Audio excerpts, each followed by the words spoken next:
place au grand angle de 28 minutes. Les OGM vont-ils nous tuer? Le rappel des faits par Sandrine Le Calvez.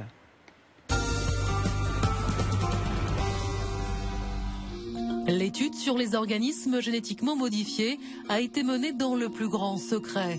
Pendant 2 ans, des scientifiques indépendants ont mis 200 rats au régime OGM. Au menu, du maïs transgénique capable de résister aux plus tenaces des pesticides. Une création du groupe américain Monsanto dont la toxicité a été étudiée. C'est une expérience qui est la plus longue au monde. La plus longue expérience et la plus alarmante. Les rats ont développé d'importantes tumeurs cancéreuses avec un taux de mortalité élevé. Selon l'étude, même à faible dose, les OGM sont dangereux.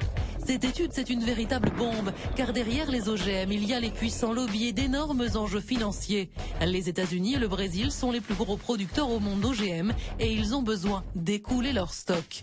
Si en France, les cultures transgéniques sont actuellement interdites, les importations, elles, sont autorisées. Du coup, les OGM, on peut en retrouver partout. À petite dose, dans les biscuits, le beurre, le popcorn ou la viande. Car les OGM sont utilisés pour nourrir des animaux d'élevage. L'étude choc du professeur Serralini peut-elle imposer un régime sans OGM? Les autorités françaises affirment qu'elles demanderont la fin des importations si le risque était confirmé. Mais outre-Atlantique, des scientifiques émettent des réserves sur cette étude jugée insuffisante et alarmiste. Le bras de fer ne fait que commencer. Sylvie Brunel, bonsoir. Bonsoir. Vous êtes économiste, vous êtes géographe et vous publiez chez Lattès une géographie amoureuse et gourmande du maïs. À côté de vous, Marc Felouz, bonsoir. Vous êtes généticien, vous êtes directeur de l'Agence française des biotechnologies végétales. Et à côté de vous, Christian Vélo, vous êtes également généticien moléculaire. Et nous allons tout de suite lancer le débat avec la nuance de notre confrère, le Nouvel Observateur, qui a ouvert le feu. Les OGM sont-ils des poisons? Qui répond? Eh bien, écoutez, moi, d'abord, si vous me permettez, juste un petit préambule. J'interviens ici au nom du CRIGEN, le Comité de recherche et d'information indépendante sur le génie génétique, qui a porté l'étude en question. Oui. Et le CRIGEN n'est pas censé débattre avec M. Filouz, qui est à côté de moi, parce qu'il y a un procès en diffamation. Il y a eu un procès en diffamation qu'a perdu M. Filouz contre le CRIGEN. Et il fait aujourd'hui l'objet d'un deuxième procès de la part du CRIGEN pour faux et usage de faux. Je suis malgré tout ici parce que, face à l'urgence, j'ai appris un peu tardivement qui était l'interlocuteur et je n'ai pas voulu mettre l'émission dans l'embarras. Mais sachez que normalement, nous ne débattrions pas avec M. Filouz. Très bien. Donc, c'est dit. Voilà, alors pour répondre à votre question sur les OGM sont-ils des poisons, au regard de cette étude, oui. Maintenant, le problème est de savoir effectivement pourquoi il n'y a pas eu d'études aussi exhaustives précédemment. C'est-à-dire qu'au CRIGEN, on demande depuis des années à ce qu'il y ait des études toxicologiques à plus de 3 mois sur des espèces animales. À plus de 3 mois, c'est-à-dire utilisant des cobayes, que l'étude soit menée sur 1 an ou 2 ans et pas juste 3 mois, pour voir les effets. Actuellement, les tests sont faits sur 3 mois. Il faut savoir que la plupart des OGM, même la quasi-totalité des OGM agricoles, sont des éponges à pesticides, c'est-à-dire soit des plantes qui ont été génétiquement modifiées pour produire leur propre insecticide, soit génétiquement modifiées pour ne plus mourir quand on les arrose avec un herbicide. Donc ça veut dire qu'elles accumulent un pesticide, soit parce qu'elles l'absorbent sans mourir, soit parce qu'elles le produisent. Et donc la moindre des choses serait que ces plantes soient évaluées, certes comme des plantes, ça elles le sont, mais qu'elles soient également évaluées comme des pesticides, et ce n'est pas le cas, puisque les pesticides sont évalués pendant 2 ans sur les rats, ce qui correspond à la durée de vie du rat, ce qui est important pour voir les effets chroniques, alors qu'à 3 mois, on voit essentiellement les effets aigus, et c'est malheureusement la seule première étude de toxicologie qui fait Quelles sont ces conclusions? Vous pouvez nous donner synthétiquement les conclusions de cette étude. Les conclusions de cette étude, c'est qu'il y a d'abord des effets graves chez les rats qui sont liés au sexe. Donc on n'a pas les mêmes effets chez les mâles et chez les femelles, notamment de nombreux cancers mammaires donc, chez les femelles, avec des perturbations de l'hypophyse et du rein, et une toxicité chronique et pathorénale, donc perturbation du foie et du rein, qui comme par hasard sont les premiers organes de détoxification chez les mâles.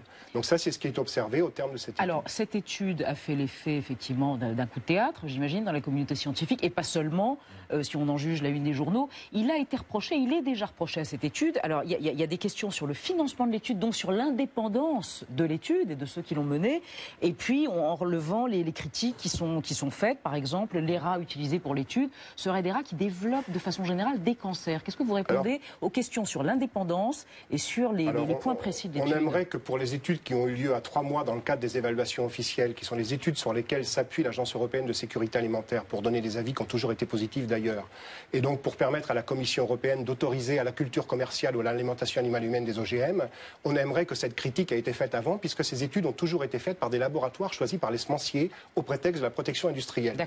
Nous sommes indépendants des semenciers. L'indépendance n'existe pas, c'est comme la neutralité, ça n'existe pas.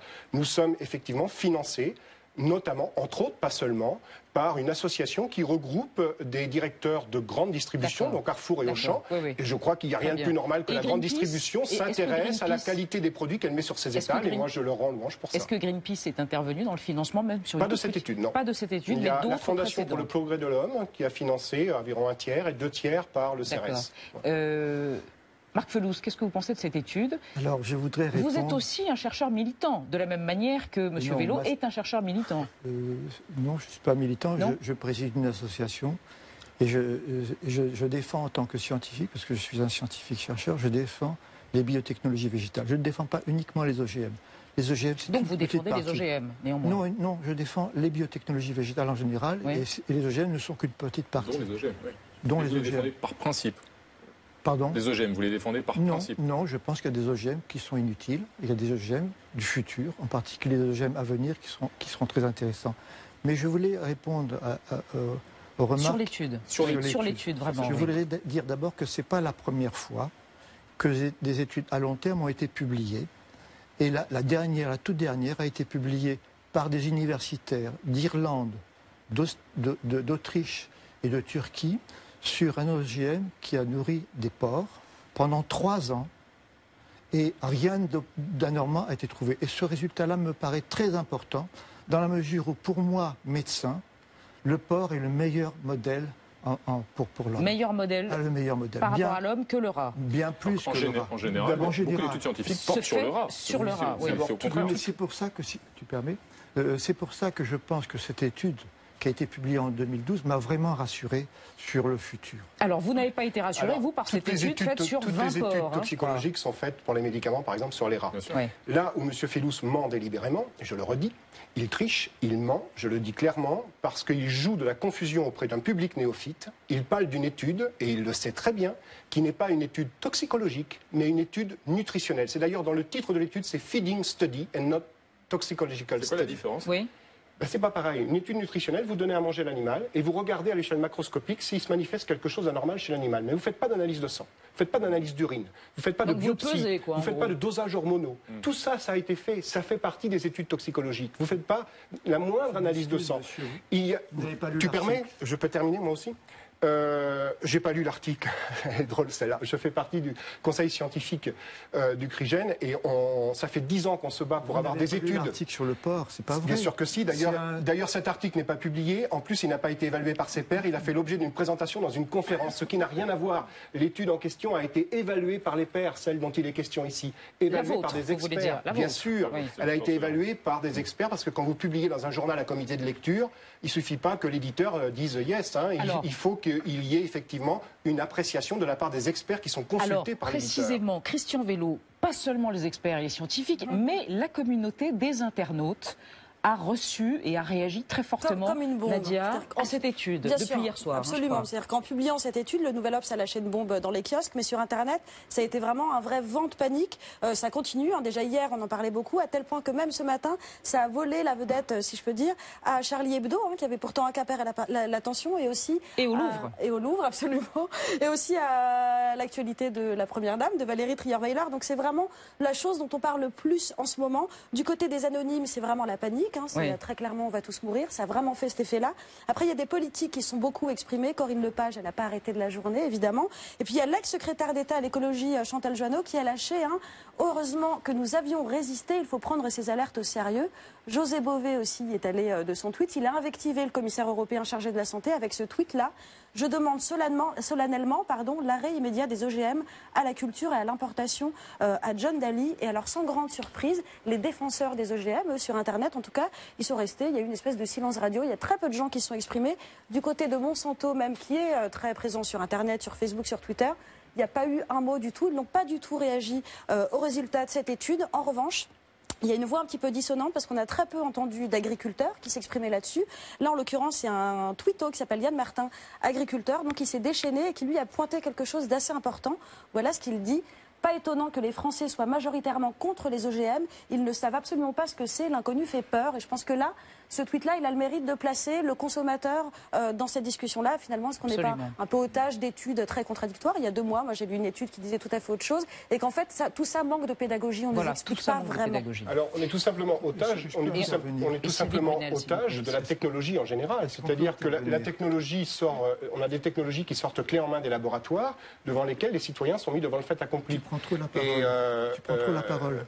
Tu permets, je termine. Si tu ne sais pas prendre la parole, c'est pas de ma faute. Attendez, alors, mais vous savez quoi? Je suis interpellé, je réponds. Absolument. Je réponds, parce qu'on vient de parler de pédagogie. Si on est interrompu sans arrêt, il n'y aura pas de pédagogie, y compris à 28 minutes sur Arte. Mais c'est une émission très pédagogique. Voilà, mais vous allez pouvoir... Attendez, je voudrais avoir le sentiment de Sylvie Brunel juste après le vôtre. Propos là-dessus. Oui. Sylvie Brunel, s'il vous plaît, sur cette question des OGM, sur cette enquête, sur le choc généré par cette enquête et sur le principe de précaution. D'abord, ce qui est dommage, c'est qu'on ne puisse pas parler des OGM en France sans déchaîner les passions. Oui, absolument. Ensuite, ce qui est dommage aussi, c'est de constater que depuis leur introduction dans le monde en 1996, ils n'ont cessé de gagner du terrain. Aujourd'hui, ils occupent 150 millions d'hectares, c'est-à-dire 10% des superficies cultivées. Et d'autres pays que la France, par exemple les États-Unis, mais pas seulement, l'Inde, la Chine, le Brésil, ont décidé de miser sur les OGM parce qu'ils pensent qu'ils sont une des solutions face aux défis qui nous attendent. Et la troisième chose qui est surprenante, c'est que les animaux d'élevage, moi par exemple j'ai des chevaux, sont nourris depuis 20 ans avec des OGM et les chevaux en captivité, si je puis dire, les chevaux domestiques vivent 30 ans, alors qu'un cheval sauvage vit 7 à 10 ans.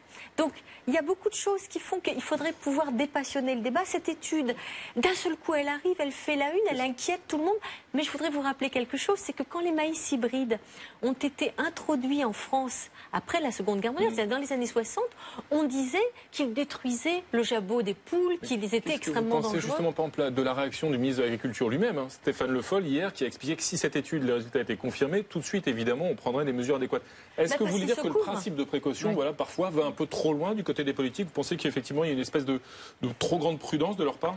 Moi, ce dont j'ai l'impression, on est en pleine conférence de l'environnement, j'ai l'impression qu'aujourd'hui, avec tout ce qui s'est passé par le passé, les hommes politiques, d'une part, se couvrent, d'autre part, il y a une alliance au gouvernement entre les Verts et le Parti socialiste, et donc, on est très prudent. Mais on est très prudent au détriment d'un certain nombre de faits qui... Alors, je ne suis pas toxicologue, les 2 toxicologues qui sont à côté de moi, mais on est très prudent et finalement un peu obscurantiste au détriment d'une réalité qui est celle du reste du monde. Et c'est la seule chose qui me gêne. Moi, je voudrais qu'on puisse parler de ça calmement. Comment a été menée cette étude? Par exemple, on sait bien que le poison est dans la dose. Vous donnez n'importe quoi à dose très forte à un tout petit animal comme le rat, il va développer des cancers. Alors, un des reproches faits à l'étude est précisément que les rats pouvaient manger autant qu'ils le souhaitaient, que les quantités de nourriture n'étaient pas limitées. Dans la nature, ce qui n'arrive pas pour nous. C'est un des reproches qui a été fait là. Bien sûr, mais il faut savoir que dans une étude, on compare des échantillons contrôle à des échantillons traités, qui sont traités de la même manière. Donc tous les rats avaient la possibilité de manger la quantité qu'ils voulaient. Bien sûr, mais chaque croquette était parfaitement dosée. Ce que je voudrais rebondir sur ce qui vient d'être dit, qui est faux. Sur les perturbateurs endocriniens, ce n'est pas la dose qui fait le poison, mais c'est la durée. On le sait très bien. Une exposition récurrente, laisse-moi terminer. Je te laisserai terminer après. Une exposition récurrente à des doses faibles a souvent des effets beaucoup plus graves qu'une exposition forte, une exposition ponctuelle à une forte dose. Donc ce n'est pas du tout vrai avec les perturbateurs endocriniens. Or, la plupart des pesticides sont des perturbateurs endocriniens et encore une fois, ces plantes sont des éponges à pesticides. Donc il est classique de voir ça. Avec les produits féminisants, les produits que vous appelez le bisphénol A, etc., beaucoup de perturbateurs endocriniens donc, qui agissent sur les voies hormonales sexuelles, eh bien, vous avez des effets contraires en fonction des doses. Une faible dose récurrente peut provoquer des règles prématurées chez une jeune fillette, alors qu'une forte dose va provoquer un effet pilule, c'est-à-dire un blocage des règles. C'est tout à fait l'effet contraire, alors que c'est justement la forte dose. Nous ne sommes pas scientifiques et qu'on est précisément dans ce problème d'un manque de pédagogie par rapport à ces questions. Alors moi, je voudrais avoir votre... Je voudrais intervenir sur 2 points. D'abord, l'expérience elle-même. C'est une expérience qui est en contradiction avec tout ce qui a été publié sur des expériences à long terme. Donc, la première chose que nous, scientifiques, nous demandons, c'est que cette expérience soit validée dans d'autres laboratoires. Et je pense que la réaction de notre ministre de l'Agriculture me paraît sensée. C'est-à-dire qu'il va donner, il va donner le dossier aux agences. Très bien. Mon collègue Jean-Christophe Pagès, qui préside la HCB, m'a informé qu'ils allaient regarder le dossier. Et en fonction des résultats, vont demander soit une duplication de l'expérience, soit montrer que cette expérience, il y a des choses tout à fait bizarres. Ou des choses valides. Bon, alors, je voudrais... tu permets La deuxième remarque, et après on passe à... Il y a une chose qui me paraît quand même intéressante et surprenante, c'est pourquoi les auteurs de cet article, dont tu es...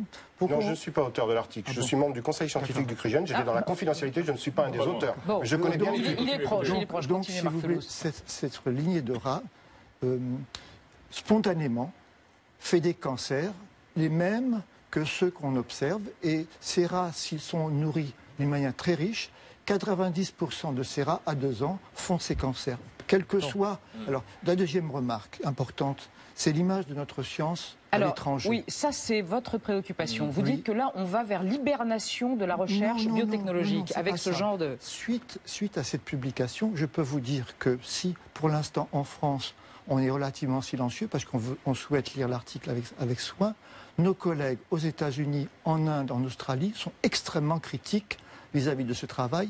Ils parlent même de faux. Tu l'as lu avec soin ? Oui, je pourrais te donner les commentaires qui circulent.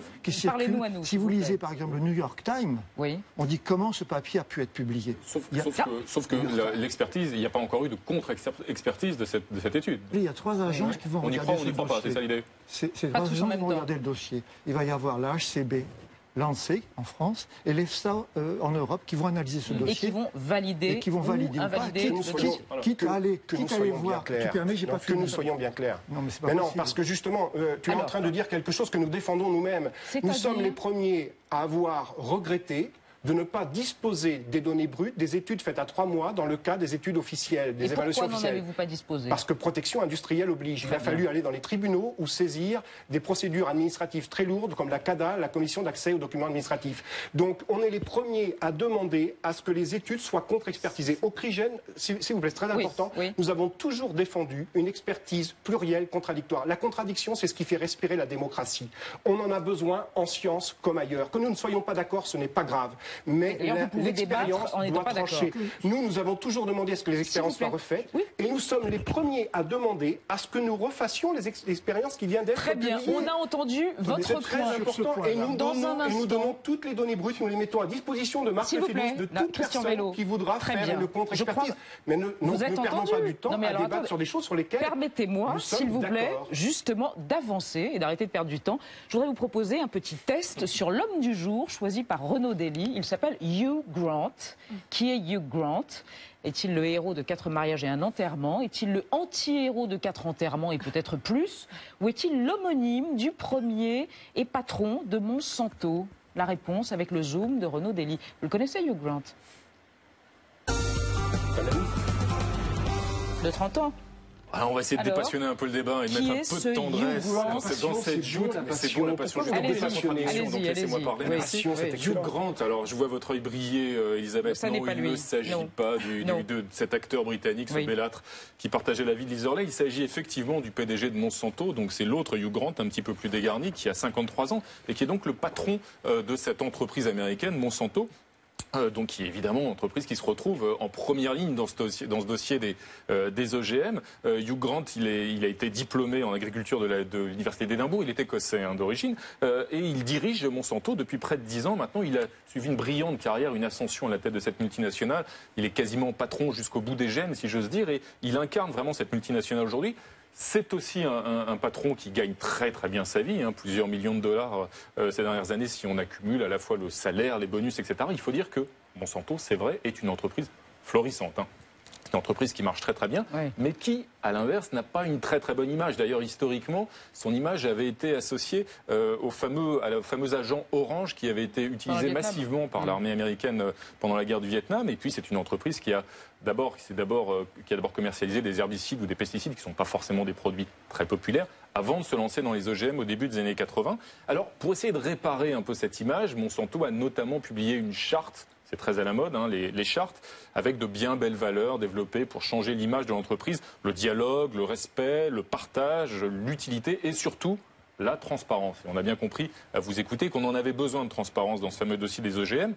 Mais Hugh Grant, il a aussi su s'entourer d'une armée d'avocats particulièrement brillants pour répondre à ses contradicteurs.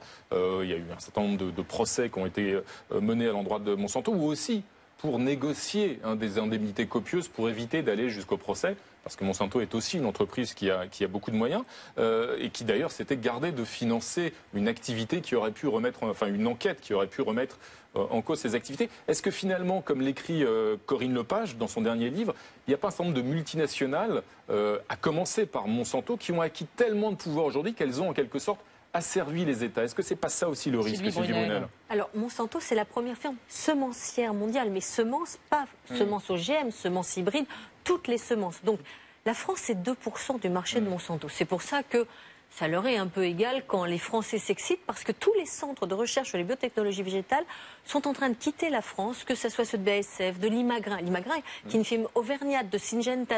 Ils partent parce qu'en France, on ne peut plus mener le débat.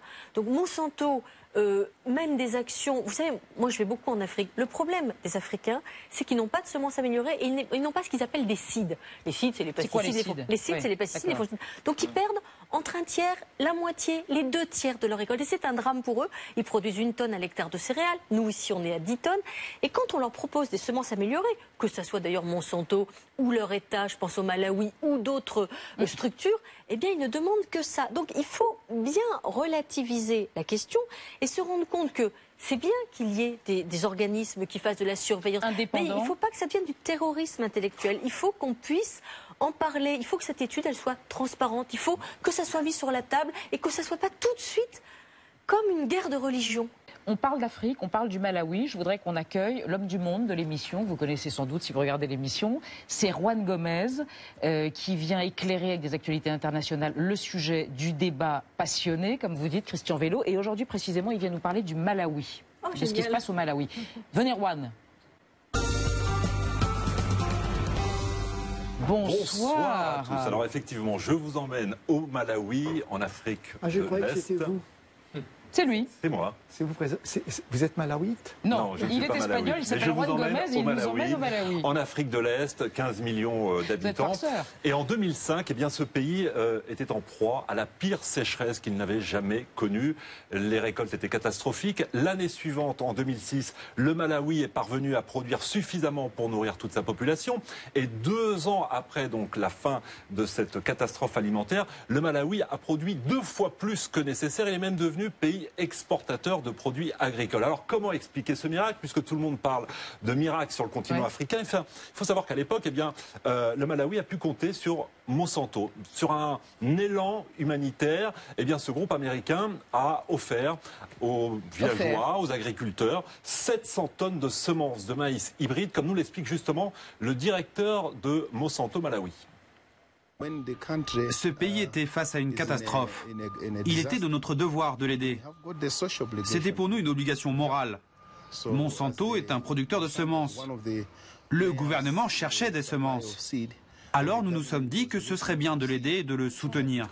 Voilà, ce serait bien d'aider le Malawi. Il se trouve qu'au même moment, le président du Malawi de l'époque avait envie de faire de l'agriculture sa priorité numéro 1. Et donc, il a décidé, avec l'aide de la Banque mondiale et du Fonds monétaire international, de subventionner les semences de maïs, mais pas n'importe lesquelles, les semences hybrides. Puisque justement, les semences hybrides sont résistantes à la chaleur, elles sont plus productives. D'ailleurs, regardez la différence entre un maïs normal et un maïs hybride. Le maïs hybride est bien plus rentable. D'ailleurs, en 2002, le Programme alimentaire mondial conseille aux ONG justement d'utiliser du maïs génétiquement modifié. Les organisations humanitaires ne peuvent pas mettre un terme à la farine si elles n'utilisent pas justement ce maïs transgénitique. Donc voilà, ça c'était pour les propos du PAM en 2002. Donc du coup, je raconte l'histoire du Malawi. Du coup, ce qui se passe, c'est que Les 2 millions d'agriculteurs du Malawi vont donc bénéficier de ces subventions. La première année, les récoltes sont extraordinaires. Mais le problème, c'est que l'année suivante, si vous n'avez pas acheté ces fameuses semences hybrides, eh bien la récolte est mauvaise. Du coup, aujourd'hui, tous les agriculteurs sont coincés, ils sont pieds et mains liés avec ces semences hybrides. Aujourd'hui, le pays est contrôlé par 2 multinationales, Monsanto et Citco, qui appartient à la fondation Bill Gates. Oui. Et voilà, donc un pays qui est sorti de la famine et qui a finalement perdu son indépendance alimentaire. Non, mais ça ne veut rien dire, parce que le maïs, vous pouvez le ressemer. Mais si vous le ressemez, vous allez avoir 1 tonne à l'hectare. Voilà. Les hybrides, c'est la vigueur hybride. Et vous allez passer à 5 tonnes, à 6 tonnes, à 10 tonnes. C'est normal de racheter ces semences, c'est normal. Ça veut dire que ces méthodes qui consistent à offrir les semences aux paysans, ce sont des méthodes de dealer. C'est-à-dire que le dealer donne de la drogue et quand vous devenez accro, vous l'achetez. Et là, vous êtes obligé de racheter vos semences tous les ans parce qu'à la deuxième génération, ils n'ont plus la possibilité. Et j'aurais dire simplement, pour terminer, que le militantisme n'est pas que d'un côté. Moi, j'assume. On milite contre le fait que les citoyens soient pris pour des cobayes et la planète pour une paillasse de laboratoire. Mon collègue Fellous milite pour les OGM, mais on ne peut pas dire que quand quelqu'un est pour les OGM, il est dans l'appréciation scientifique, et quand quelqu'un est contre, il est opposé aux OGM ou militant. Nous referons un débat sur la question, mais tout de suite, là, il est l'heure du radar de désintox, les déclarations fantaisistes des hommes et des femmes politiques. Passez au radar de nos amis, regardez, c'est imparable.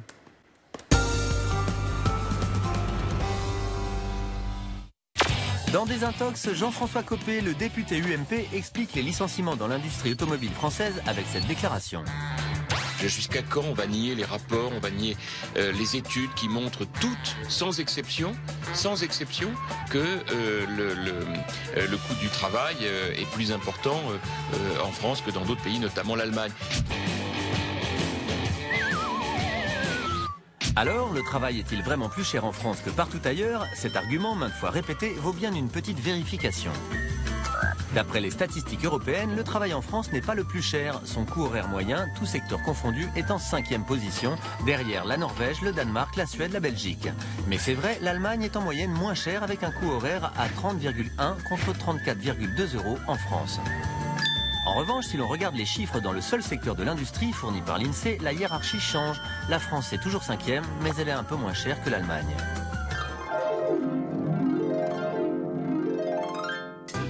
Et dans l'industrie automobile, le coût d'une heure travaillée est même près d'un tiers plus cher en Allemagne qu'en France.